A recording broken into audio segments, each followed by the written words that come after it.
गुरु तुम हो ज्ञानी ज्ञान के दाता, मुनि गुरुवर को करके प्रणाम गाऊं मैं सुबह शाम।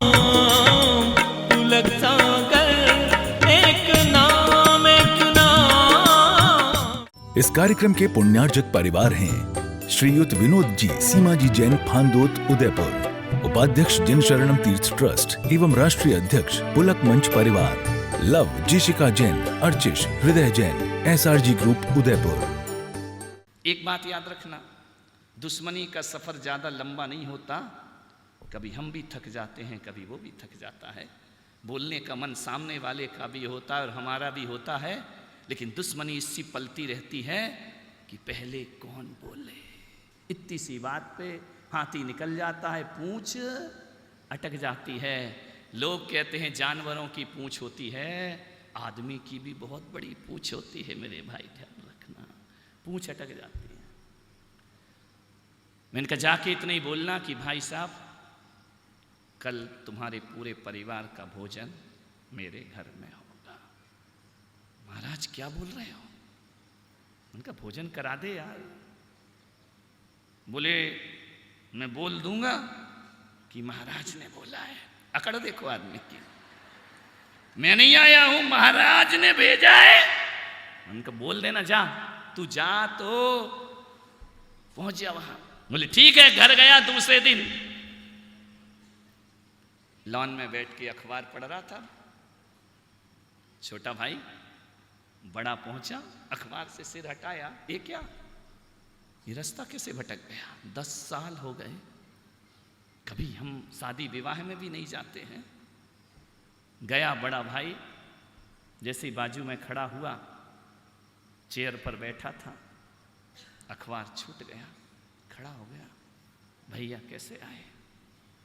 बोले महाराज ने भेजा है। आदमी की अकड़ नहीं जाती है, रस्सी जल जाए लेकिन बल नहीं जाता है। महाराज ने भेजा है, किस लिए? देख छोटे, तू आ नहीं आ, महाराज ने भेजा इसलिए आया हूं। कल तेरे पूरे परिवार का भोजन मेरे घर में होगा। भोजन तुम्हारे घर में? बोले हाँ। आएगा? इतना सुनते ही खड़ा हो गया छोटा भाई, भाई के चरणों में गिर पड़ा। नो सॉरी, नो क्षमा, नो मिच्छामि दुक्कड़म।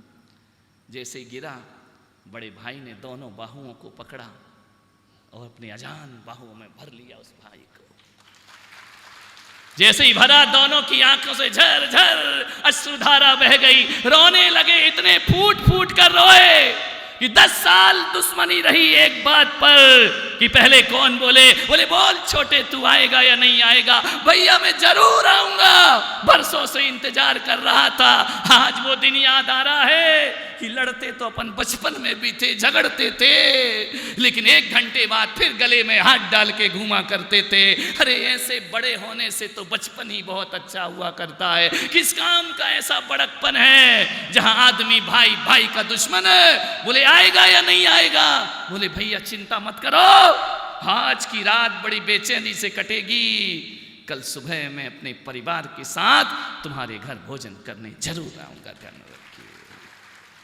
दूसरे दिन गया भोजन करने के लिए, भाभी ने बड़े प्यार से भोजन कराया। आंखों में आंसू छलक रहे हैं कि भाभी 10 साल बाद तुम्हारे हाथ का निवाला खाया है। 10 साल पहले मेरी माता मेरे पिता जीवित थे, आज नहीं है, लेकिन ऐसा लग रहा है आपके हाथ का निवाला खाकर जैसे मेरी माता अपने प्यार से मुझे भोजन करा रही है, ध्यान रखना। भोजन किया। छोटे ने कहा कि भैया कल का भोजन, इतने जल्दी तुम्हें नहीं बुलाया भाई, तुम तो तैयार ही हो भोजन में, ध्यान रखना, मेरे घर में भोजन करने आना। उसने कहा मैं जरूर आऊंगा, लेकिन अब मैं महाराज के कहने से नहीं, अब दिल के कहने से तेरे घर भोजन करने आऊंगा। 10 साल की दुश्मनी प्रेम में बदल गई। मान्यवर आपसे निवेदन है, महिलाओं से मेरा खास कर निवेदन है, मातृशक्ति, तुम घर में, रसोई घर में अभी जाओगी ना, बहुत सारी डिब्बे रखे होंगे, मिर्च, मसाला, धनिया, क्या क्या रखते हो, गरम मसाला, ठंडा मसाला, काला मसाला, गोरा मसाला, बहुत सारे रखते हो ना। एक डिब्बा पुलक सागर का लेके जाना, वो बिल्कुल खाली होना चाहिए और उस पर एक स्टिकर लगा देना, प्रेम।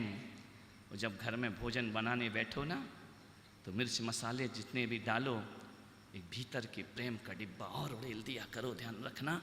तो जो स्वाद मिर्च मसालों में नहीं, वो स्वाद प्रेम में हुआ करता है, वो स्वाद भीतर की भावनाओं में हुआ करता है, भीतर की पवित्रताओं में हुआ करता है। तुम्हें मालूम है, हम साधु संतों का बना हुआ उबला भोजन श्रावक प्रसाद के रूप में जब ग्रहण करता है ना, तो 56 भोग उसे बेकार लगा करते हैं। मालूम क्यों? क्योंकि तुम्हारे यहाँ जो भोजन बनता है उसमें मिर्च मसाले होते हैं, और हमारे साधुओं का जो भोजन बनता है उसमें भीतर का प्रेम हुआ करता है। ध्यान रखना, कौन कहता है कि मिर्च मसालों में स्वाद होता है? स्वाद मिर्च मसालों में नहीं, स्वाद भीतर के प्यार में हुआ करता है। इसीलिए तो जो भोजन पत्नी बनाती है उसका स्वाद अलग होता है, और जो भोजन माँ बनाती है उसका स्वाद अलग हुआ करता है। माँ प्रेम उड़ेल देती है अपने जीवन का। आपसे निवेदन है, एक सूत्र दे रहा हूं कि घर में प्रेम रखना है तो सामूहिक भोजन किया करो, एक साथ भाई बहन बैठकर भोजन करो, बहुत प्यार बढ़ता है। कभी अनुभव करना, डाइनिंग टेबल पर पूरा परिवार एक साथ जब मिलकर के खाता है ना, स्वर्ग जैसा अनुभव हुआ करता है। घर में प्रेम रखना है तो सामूहिक भोजन किया करो, और समाज में प्रेम रखना है तो सामूहिक भजन किया करो। ध्यान रखना, भोजन और भजन आदमी से आदमी को जोड़ा करते हैं। ध्यान रखिए, रोज ना सही 8 दिन में एक बार एक थाली में भोजन करो। 8 दिन में ना कर सको 15 दिन में एक बार पूरा परिवार एक साथ बैठकर भोजन करे। 15 दिन में ना कर सको, महीने में एक बार बैठ करके एक साथ भोजन करो।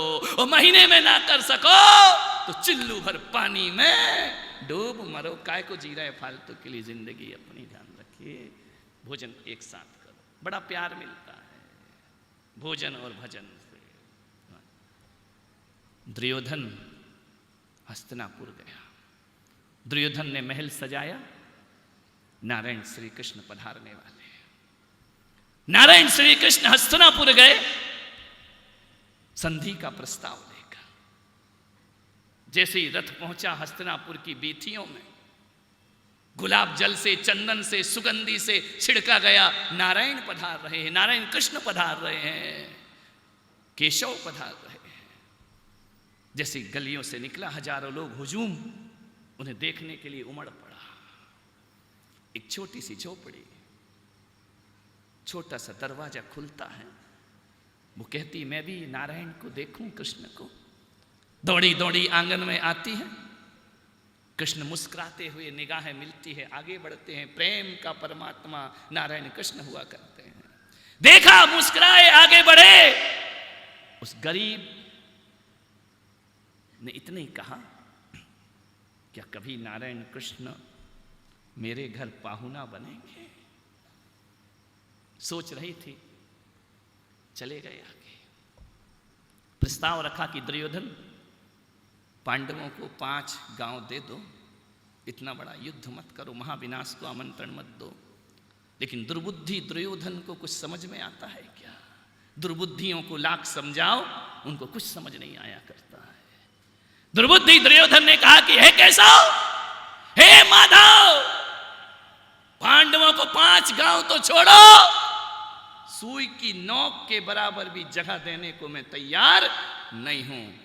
नारायण कृष्ण ने कहा, मैं संधि का प्रस्ताव ले ठुकराता हूं इस प्रस्ताव को। मैं हस्तिनापुर में 1 इंच भी जगह मैं नारायण उनको नहीं दे सकता। नारायण कृष्ण ने कहा कि दुर्योधन समझ लाओ, संभल जाओ। दुर्योधन ने कहा, कुछ भी कहो, छल मत करो मेरे साथ, छलिया। कृष्ण ने कहा, तो फिर एक बात याद रखो दुर्योधन, अब हमारी तुम्हारी मुलाकात कुरुक्षेत्र में ही होगी। ध्यान रखना, एक बार समझाना अपना फर्ज है, नहीं है तो फिर आओ मैदान में। ध्यान रखिए, कुरुक्षेत्र में मिलेंगे अब हम। कृष्ण लौटे, दुर्योधन ने कहा कि नारायण भोजन तो करो महल में। बोले नहीं, आज नहीं, आज महल में भोजन नहीं होगा। दुर्योधन ने कहा कि मैंने आपकी बात स्वीकार नहीं की, आप नाराज हो गए, आप भोजन नहीं कर रहे। कृष्ण ने कहा देखो वो राजनीति की बात थी, भोजन करना आत्मीयता की बात है, लेकिन आज मेरा दुर्योधन निमंत्रण कहीं और हो चुका है। लौट कर आए, बैठे रथ पर, पीतांबर मोर मुकुट धारण किए, बंसीधर बंसी लेकर चले आ रहे। जैसे ही पहुंचे उस झोपड़ी में खटखटाया दरवाजा, दरवाजा खोलो। उसने कहा कौन है? अभी मेरे पति घर में नहीं है, मैं दरवाजा नहीं खोल सकती हूं। अरे खोलो तो। बोले तुम कौन हो? बोले दरवाजा खोलो फिर पता चलेगा मैं कौन हूं। उसने कहा देखो मुझे क्षमा करो, आप जो भी हो, हम दरवाजा नहीं खोल सकते हैं। कृष्ण ने कहा कि काकी देख कौन आया है। कौन है? भूखा हूं, बहुत भूख लगी है काकी। जैसे ही भूखा शब्द सुना ना, तो हमारे भारत के वो लोग कि दरवाजे पर कोई भूखा खड़ा है तो मर्यादाएं भी लांघना पड़े तो हम भोजन दे दिया करते हैं, ध्यान रखना। पहले के लोग कैसे थे कि जब भोजन करते थे तो सोचते थे कि कोई आवे तो हम खावे, और आज के लोग सोचते हैं, हम तो मोनो एक्टिंग भी समझ जाते हो, ध्यान रखना। ये जावे तो फिर हम खावे, ध्यान रखना। पहले के लोग अलग थे, मनुहार से खिलाते थे, प्रेम से खिलाया करते थे। जैसे ही दरवाजा खोला, विदुरानी ने अबाक रह गई, स्तब्ध रह गई, सजल नयन हो गए, मोर मुकुट धारण किए, नारायण श्री कृष्ण पीतांबर धारण किए, दरवाजे पर खड़े। जिसके दरवाजे पर नारायण कृष्ण पहुंच जाए, जिसके दरवाजे पे संत पाहुना बन करके पहुंच जाए, जिसके दरवाजे पर भगवान पहुंच जाए, शब्द रुंध गए, कंठ रुंध गया। देख रही है, एक ख्वाब ही तो देखा था कि कभी पाहुना बनकर आएंगे। पुकार पहुंच गई कृष्ण तक। जैसे ही पुकार पहुंची, नारायण ने कहा कि काकी भीतर आने का नहीं कहोगी? बोले आओ। शब्द ही खत्म हो गए। प्रेम प्रगाढ़ होता है ना तो शब्द खत्म हो जाते हैं। आओ बैठो, आओ। खटिया बिछाई, खाट बिछाई, कृष्ण को बिठाया। काकी बहुत भूख लगी है, को शब्द ही नहीं निकल रहे हैं। अंदर जाती बाहर आती, अंदर जाती बाहर आती। क्या हुआ काकी? भूख लगी, खाना चाहिए, भोजन चाहिए। अब क्या करे, आज तो चूल्हे में कुछ है ही नहीं, हंडी में कुछ है ही नहीं, क्या बनाए, क्या खिलाए, गरीबी के दिन है। कृष्ण ने कहा कि जल्दी करो। बोले चावल पक रहा है। कृष्ण जिद कर रहे, अभी लाओ। आओ, देखा ना ताओ पीछे गई, एक केले की बोर तोड़ करके ले आई। जैसे ही लेकर आई, डाली, खाओ कृष्ण खाओ। क्या कर रही है? केले खिलाती हूं जब तक चावल पक रहा है। खिलाते जा रही, खिलाते जा रही। कृष्ण खाए जा रहे, खाए जा रहे। विदुर जी आ गए। विदुर जी ने कहा आज मेरे घर में रोशनी कैसे है, आज मेरे घर में प्रकाश कैसे है, आज मेरे घर में कौन सा सूरज उगा है। मेरे घर में इतना प्रकाश, ध्यान रखना, जहां जाता है उजाले छोड़ जाता है। खुदा जहां से निकल जाए जहां पर अपनी यादें छोड़ जाता है, ध्यान रखिए। जैसे ही पहुंचे, देखते क्या है कि विदुरानी बावली केले के छील रही है, छिलके छिलके कृष्ण को देती है। केले केले फेंकती जा रही, फेंकती जा रही, और कृष्ण भी छिलके छिलके खाए जा रहे। विदुर ने कहा पागल हो गई, क्या कर रही है तू बावली? छिलके फेंक, केले फेंक रही है, छिलके खिला रही है। एक केला छीला विदुर जी ने, कहा नारायण इसे ग्रहण करो। जैसे ही नारायण ने ग्रहण किया, कंठ में फंस गया। नारायण ने थूक दिया। कृष्ण विदुर ने कहा क्या गलती हुई महाराज, ये बताओ, ये केला क्यों थूक दिया? नारायण कृष्ण ने कहा कि विदुर जी काका, अरे जो स्वाद भक्ति के केले में आ रहा था वो तेरे ज्ञान के केले में प्राप्त नहीं हो रहा है। प्रेम के केले में जो स्वाद आ रहा था, नारायण कृष्ण प्रेम के वशीभूत होकर के केले के छिलके स्वीकार करते हैं, और श्री राम प्रेम के वशीभूत होकर सबरी के जूठे बेर स्वीकार करते हैं, और भगवान महावीर चंदन वाला के उबले हुए उड़द के छिलके स्वीकार किया कर। कौन कहता है मिर्च मसालों में स्वाद है? स्वाद तो भीतर के प्रेम में हुआ करता है। तो जा घर प्रेम न संचरे, ता घर जान मसान, ध्यान रखना। शमशान की तरह। 10 मिनट हो गए मैडम।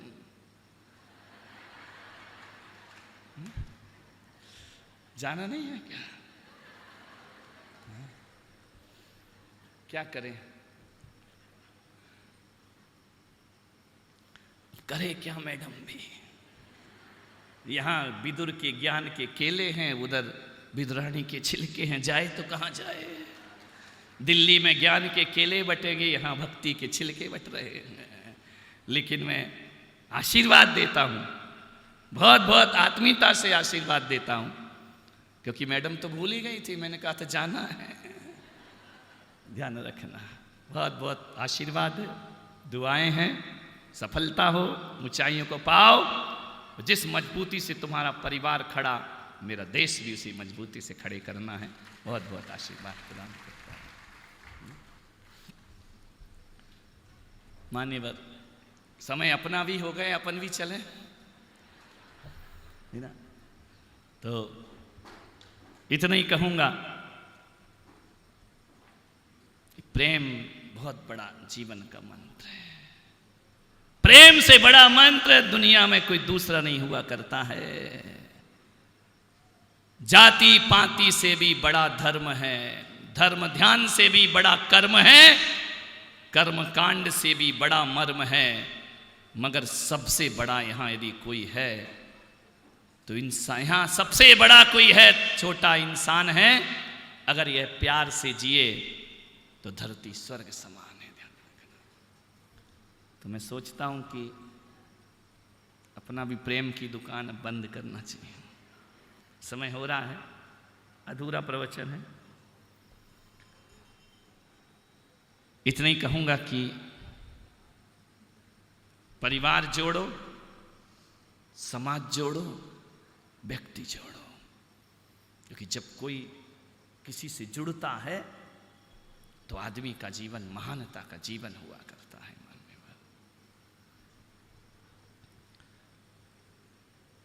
लोग ऐसा जीवन मत जियो कि प्यास लगी, पानी पिया और उड़ गए। नहीं, ऐसा जीवन जियो कि पानी ही हमारा जीवन बन जाए, जीवन में परिवर्तित हो जाए। इस कार्यक्रम के पुण्यार्जक परिवार हैं श्रीयुत विनोद जी, सीमा जी जैन, फांदोत, उदयपुर, उपाध्यक्ष जिन शरणम तीर्थ ट्रस्ट एवं राष्ट्रीय अध्यक्ष पुलक मंच परिवार, लव, जिशिका जैन, अर्चिश, हृदय जैन, SRG ग्रुप, उदयपुर। गुरु तुम हो ज्ञानी, ज्ञान के दाता, मुनि गुरुवर को करके प्रणाम गाऊं मैं, ध्याऊं मैं सुबह शाम, पुलक सा